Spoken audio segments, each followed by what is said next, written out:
Hi everyone, Vicky Verley here, Rock and Roll Prophetess. Today we're going to look at the full moon eclipse in Virgo occurring on April 4th, 2015 at 8 a.m. Eastern.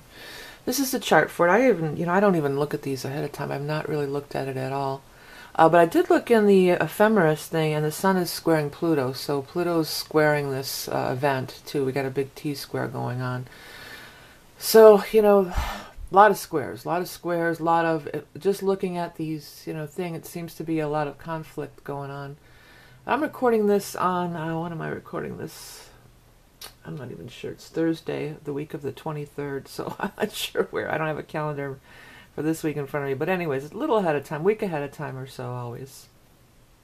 And I feel like the energy right now has kind of gotten over the hump. There was a lot of tension. On that last video too, first of all, let me real quickly run over. I was not saying anything negative about Aries. It's just every sign and every planet has a positive and negative expression. And when, we're involved in these squares, sometimes you're going to see that negative expression. Sorry about the dog. I took the phone off the hook, though. That negative expression of it. So that's why I was talking about every sign has a positive and negative. And that whole thing about the scenario of Barack Obama, too, real quick. That was just the first name that popped in my head. And I don't really want to get into it because the whole point of that was to let it go and it didn't even matter. But it wasn't anything specifically about Barack Obama. It was just, I was trying to change the names. And that was the first name that came into my head. So onto this new reading here. Anyways. There's a lot of squares, but I just feel like I can breathe, or there's a clearing, or it doesn't feel as much tension as it has been, even though the sun is squaring Pluto. So that's just going to be the entrails, I think, of that final, the Uranus-Pluto square that's been going on. And we've been really in the thick of it there for the other eclipse in Pisces that we had, and just this time frame. I was looking real quickly at the ephemeris too. I did note that Jupiter's going to go direct in a couple days. So Jupiter is slowed down to, practically zero here. And it's been retrograding all the way since, Jupiter's down here in Leo, all the way since December of last year, 2014. So, Jupiter will always bring the blessings. Now, Jupiter's a real nice energy, and Jupiter in Leo too definitely is a lightening of all the all the heaviness of this Pluto-Uranus stuff that's been going on, Uranus-Pluto. So Jupiter's gonna go direct. It's almost stopped. It's at 0.1 here, and that's going to help. I think that's going to help in a lot of ways for everyone. Everybody who's been experiencing some of this turbulence that's been going on here, especially over this last month or so.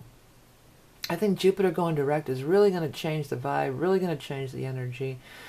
Jupiter's going to be in full power again, or, in its full power, in its full mode of expression.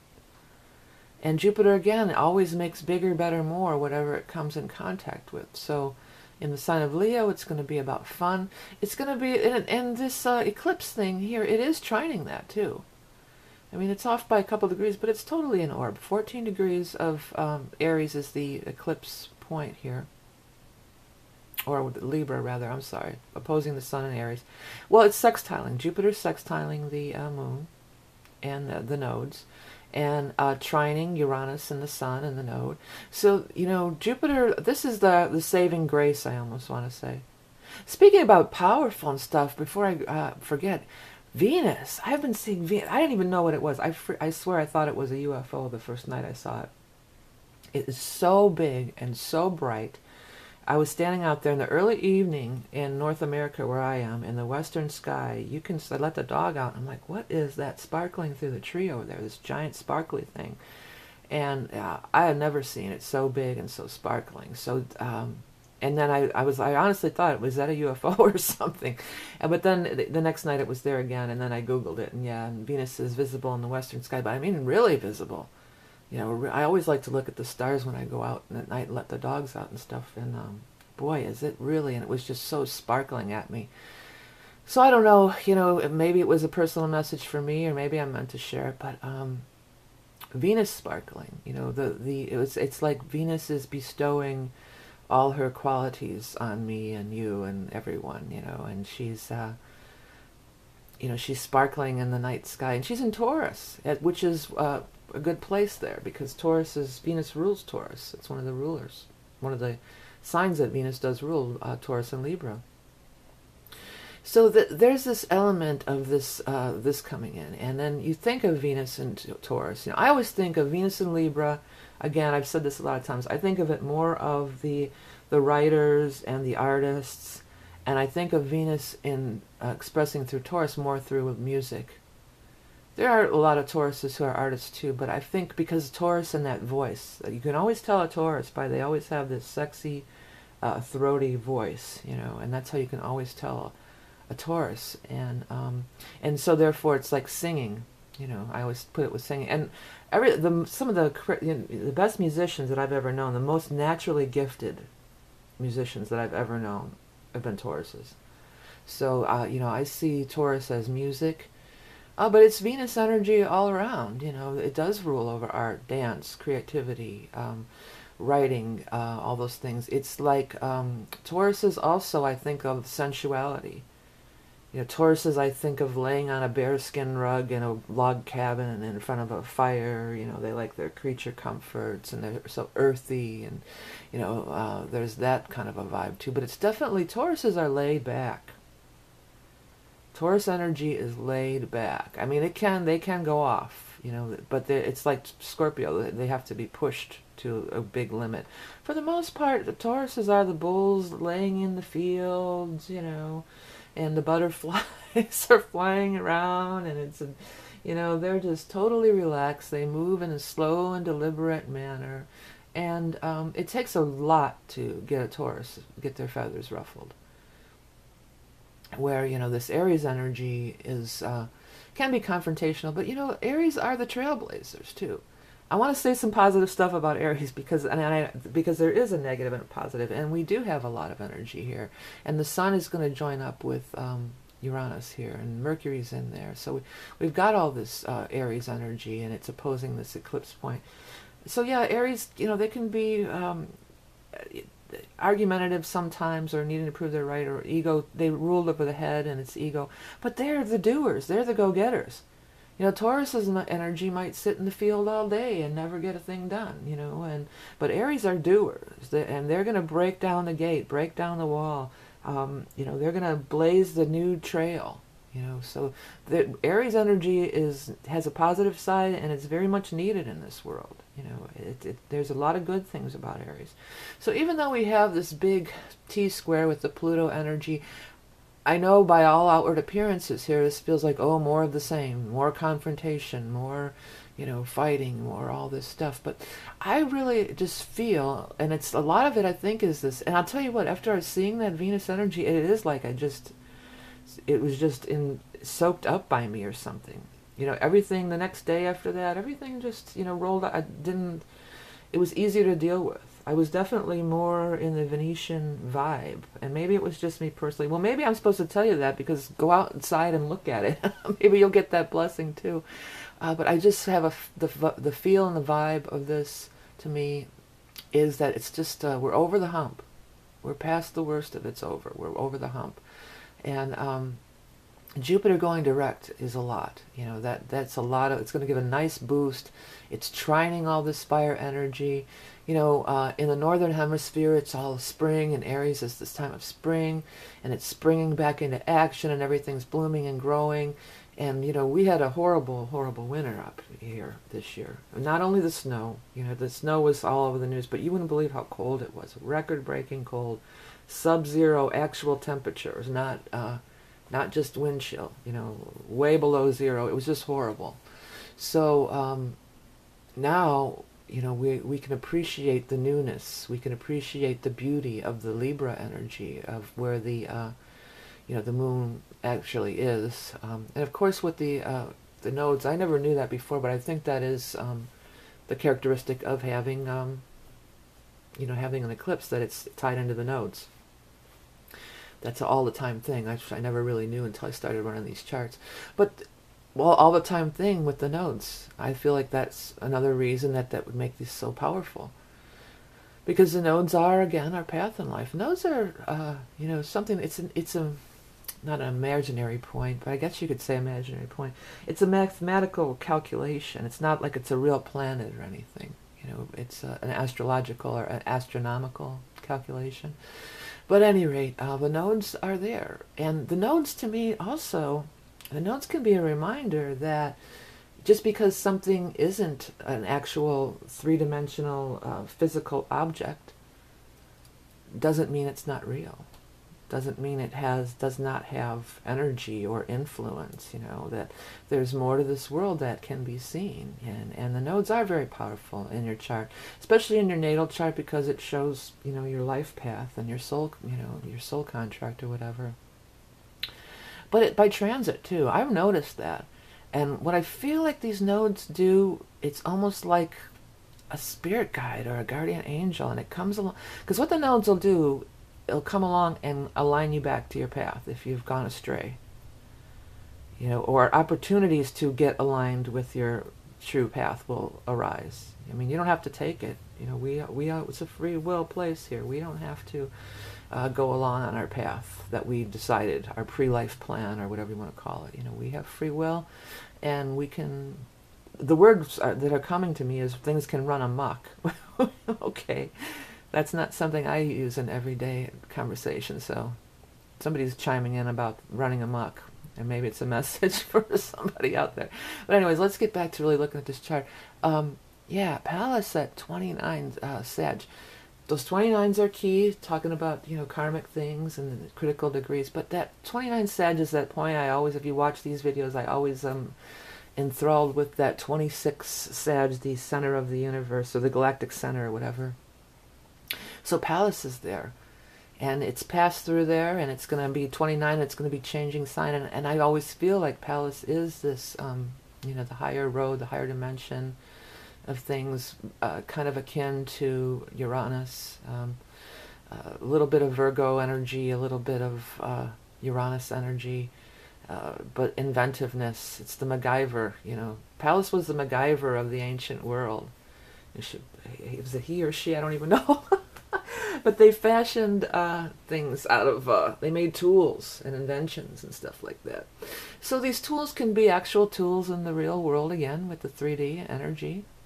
But with the node, maybe it's, you know, the tools can be tools of life, you know, tools of coping, tools of reasoning, intellect. Very much a tie to reasoning and intellect, I feel, around Pallas energy. Okay, so that's going on. In Pallas, they've got it squaring off with, yeah, because it's only 2 degrees. It'll be a trine, actually. It's trining up to Mars, yeah. So Pallas trine Mars. Pallas, invention, ideas, clear thinking, problem solving, adaptability, problem solving through adaptability and change, and the fashioning of new ideas and ways. Trining Mars, of action. And in Taurus, you know, so bringing it into the earth, you know, because Taurus is totally a 3D, you know, it's an earth sign. Tauruses are grounded in Mother Earth big time. I love Taurus. I get along with Tauruses great. And the musician thing, you know, there's so many musicians that are Tauruses, you know, so that seems to be how I always end up hanging out or whatever with Tauruses or connected to Tauruses. But I like them. They're easy to get along with. They're easygoing. There's a down-to-earth, again, energy. So Pallas and the galactic center, things coming from a higher realm, coming in, being able to be grounded in the earth and fashioned. The fashioning of tools is there too, fashioned into something in our 3D reality. Something that can, you know, with the 26 sides in the Pallas, maybe, you know, mankind, help mankind.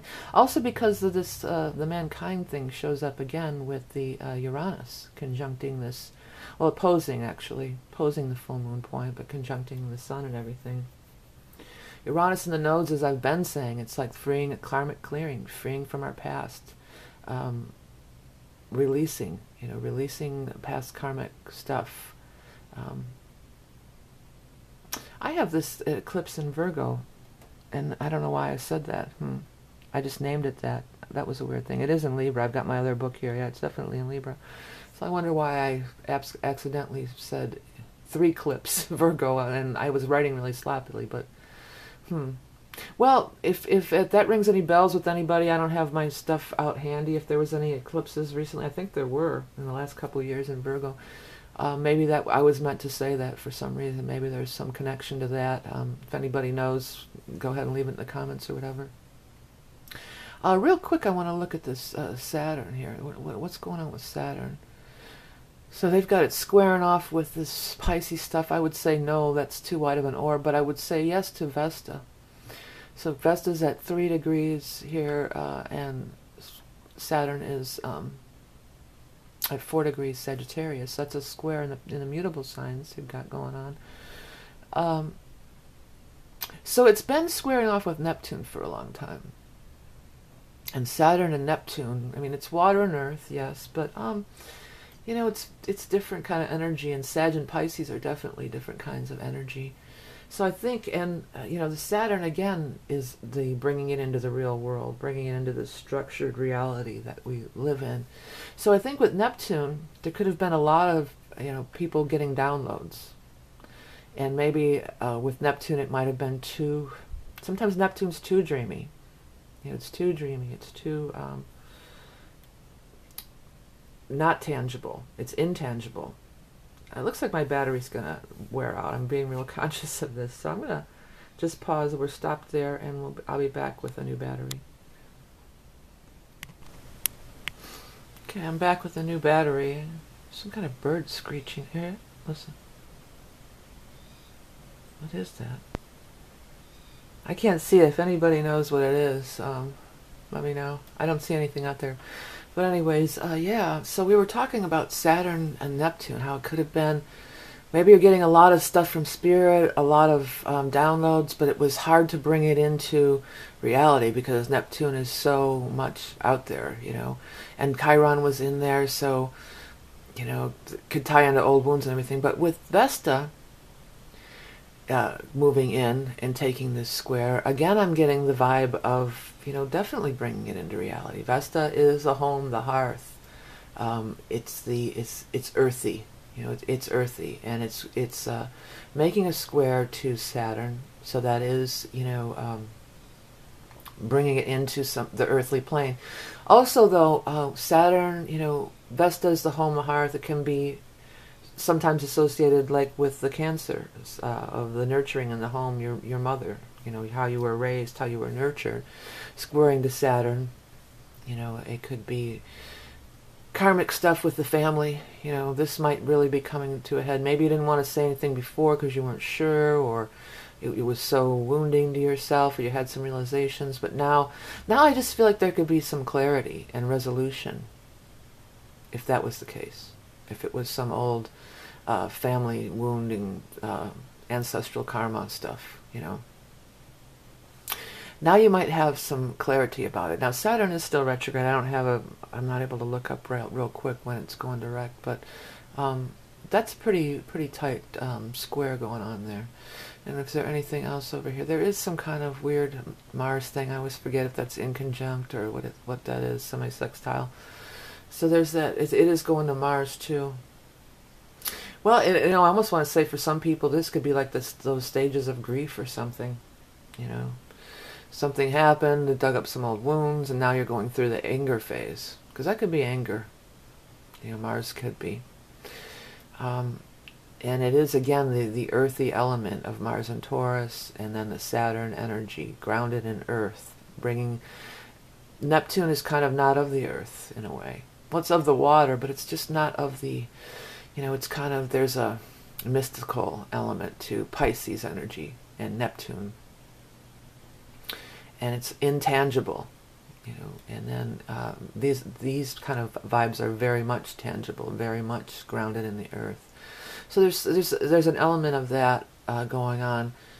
With the squares, sometimes it is things that aren't quite right. You know, some of you, because all this, you know, the Taurus energy of the creativity and the Neptune of like the channeling, bringing it in, and the tangible. Some of you, you know, maybe it's some creative projects you guys are working on. And maybe you're going to like have to go back to the drawing board, or have to redo it, you know, or change a bunch of stuff about it, you know, to make it fit into reality. Maybe it seemed like it was a great idea, but now you've got to find out the way that it's going to get made, or the way it's going to get become a real thing here in the 3D world. Let me just do a real quick one more scan of this Jupiter. Let's look over here. It's talking about it's trining the Sun and trining Mercury, sextiling the Moon. That's everything that we did say. Squaring the Ascendant. That's only relative to this chart. Trining Uranus. Yeah, once it goes direct, it's going to catch up and make another Jupiter-Uranus trine. So that's going to be pretty sweet. You know, that should be sweet. That's very freeing. That's very freeing, releasing. And then again, in that Leo way, of the lighthearted way, you know, you know, Leos are good at just laughing things off. That's a good, you know, laughter. I definitely associate laughter very strongly with the sign of Leo, and just like I said with the Tauruses, with the voice, the throaty, you know, sexy voice. The Leos, it's the laugh. They all have those contagious laughs. You know, you can't not laugh if you're around a Leo laughing. It's almost impossible. So that could be the way to go. And the eclipse itself is in Libra. And, you know, full moon eclipses do eclipse something out of your life, normally. You know, that's the textbook interpretation of it. So, if that's the case, and you are wanting to cut something or somebody out of your life, you know, that you need to do that, maybe, Libra is kind of the, you know, take the Libra vibe. Take the vibe of, you know, go out under in the early evening and go grab up some of that Venus energy, because it rules Libra too, okay? And go soak under that Venus. Let Venus throw its magical sparkly fairy dust all over you, like I did. And then, you know, what I was going to say, though, is like, let somebody down easy. You know, try to let somebody down easy. Try not to make people feel bad, even if you are ending an association or maybe leaving a job. A lot of things could happen. Don't leave it badly. You know, don't part well. Don't part how people say, well, we didn't part well. You know, well, try to part well. Try to be a Libra. Be balance energy. Be fair. Be kind. Be kind. I think that's key. If things are ending, be kind. Let go of bitterness and resentment. You know, that's a big thing there too, because Pluto and Capricorn, that's a lot of what that is. I know it's the powers that be, but you know, Pluto, Scorpio energy. Nobody can hold a grudge like a Scorpio. Nobody wants revenge like a Scorpio. That's a negative. And I love Scorpios. Besides Tauruses, a lot of my best friends are Scorpios too. So you don't have to comment about that or get into fights over stuff like that in the comments with other people. You know, it's I'm just saying there's a positive and negative, and you know, and Capricorn wants power too. They like to be in charge. They like the view from the top of the mountain the best. That's where the goats like to be. So instead of going that route, you know, let's go the Libra route. Let's try to be kind to people. Yeah, you might have to break away from something very long-standing in a lot of cases. This, you know, Pluto and Capricorn stuff, to blaze a new trail for yourself in the sign of Aries, as the Sun and all these planets are over here in Aries. So it's a new day, you know. But you don't have to kill the old in order to go the new. You don't have to avenge or what I was actually seeing was somebody like stabbing somebody, like old time stuff, you know, like where it was thought noble, you know, the Knights of the Round Table or whoever, where it was thought noble to kill. You know, there was something noble or grand attached to it. So you don't have to kill your people who you don't think alike, or you don't get along with, or you disagree with. You don't have to defeat them, kill them, stab them, whatever. You know, you just have to go your own route. You have to be true to yourself with the Aries, because Aries is the self. It's the first house in the flat wheel. It's the self. And do it as kindly as possible. If there's things that, you know, aren't working out for you, ties that have to be severed, associations that may be ending. Try to do it in the way of Libra in a kind and gentle manner. Okay. All right. Go out and get that Venus. Go get some Venus energy. That's my main thing I want to tell everybody. Hey, before we go, I got some new. If you guys are watching this, this is my latest creation. Let me try to get this a little bit more in view. There we go. This is my latest universal mandala, which is available at the art place, Fine Art America. Anyways, this one is the Divine Feminine, and it's got the divine goddess symbol in, and I put some planetary stuff. I don't know if you can see it. Let me blow it way out. There's some planetary symbols and stuff around in here. I've got Venus and Lilith and Ceres. You know, both Lilith and Ceres, because I kept them all going to the bottom to the center as it rotated around the wheel. So at some point it's upside down here. And look, they both look a lot like Saturn upside down. This is like backwards Saturn, and this is Saturn. I never noticed that before. I just thought, if you guys are watching this might be something. See, look at that's Lilith, and it's Saturn, and Ceres is also Saturn upside down. So I've got some planetary symbolisms in there and stuff, and it is available in black or white, and you can find it on Fine Art America. This is definitely going to be a deck too. This is with the black background. It's going to be a deck. And what I'm going next with this, I have much more ideas for these universal mandalas. And another thing, if this speaks to you, this one is already up on Fine Art America. If this speaks to you, leave a comment on Fine Art America, because there's going to be, it's going to speak to everybody differently. And when I go later to write the book, maybe I will draw from some of the comments. I'd like to hear if anybody picks up on stuff on these, So on Fine Art America, there is a section where you can leave comments. I'm going to do a zodiac. This is the next thing. Do the zodiac symbols. This is Pisces. I have to do a little bit more work on this outer rim, but this is Pisces. And then I've got the symbols again. The water signs are going to have these round things, and the fire are going to have the pointy. It might be water and earth I have the round, and fire and air have the pointy or outline kind of things, the raw, the skeletal structure, I guess. But here's the same thing. I've got, different symbols of Neptune going around. This is the alchemist symbol for water.